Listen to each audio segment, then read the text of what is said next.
In this video, I want to show you several different ways that you can eliminate backgrounds from your picture. In other words, isolate an image. First tool I want to show you to use is the fourth one down from the top in your menu bar, and it's the magic wand tool. If you see this one right here, this is not the one we want. This is called the quick selection tool, and we'll learn to use that in a few minutes. But I want you to click down on that tool and hold down with your mouse, and you should be able to find the magic wand tool. With this magic wand tool, you're going to be able to click on your image here, and whatever section you clicked on, it'll try to find anything that has that same color or tone within that area.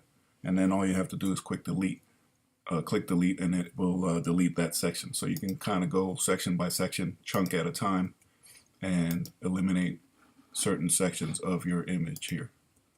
That's the magic wand tool. And this will work really well if you have a lot of space around the item that you're trying to isolate that has similar tones. Okay, if you have a lot of black or a lot of white in the background, you can easily get rid of that whole background that way. Let me show you how to use this quick selection tool.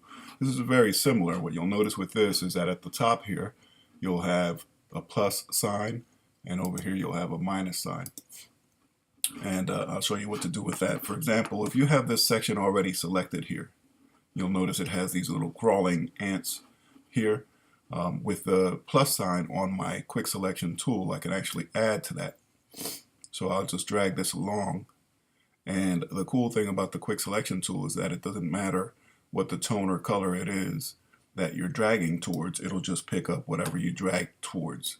So you'll notice I've got another image in the background of another car, and it just kind of finds anything that isn't obvious in the color of the car here.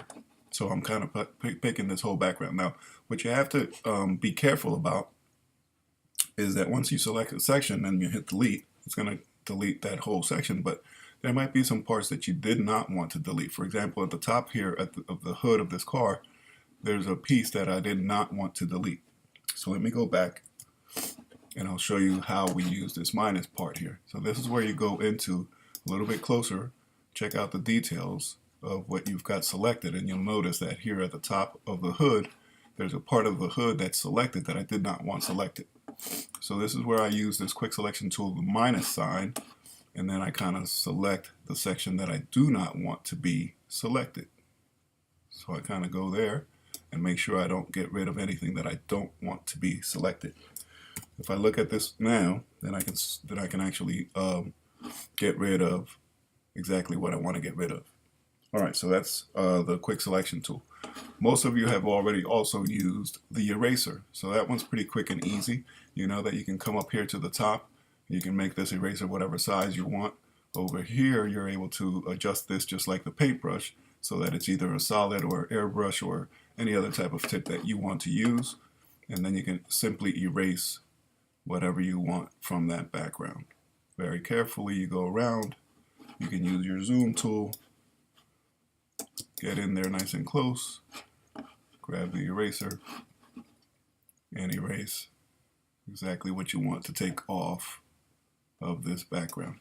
The last technique that we'll show you is using a mask. So when you use a mask, you're going to be on your layer right here. If you come straight down, you're going to find this little icon, and that is your mask layer. So you'll notice that when I click on that, it gives me another square right next to the image that shows this picture right here. So when you're using the mask, anything you paint in black, if you use your paintbrush, anything that I paint in black will go away.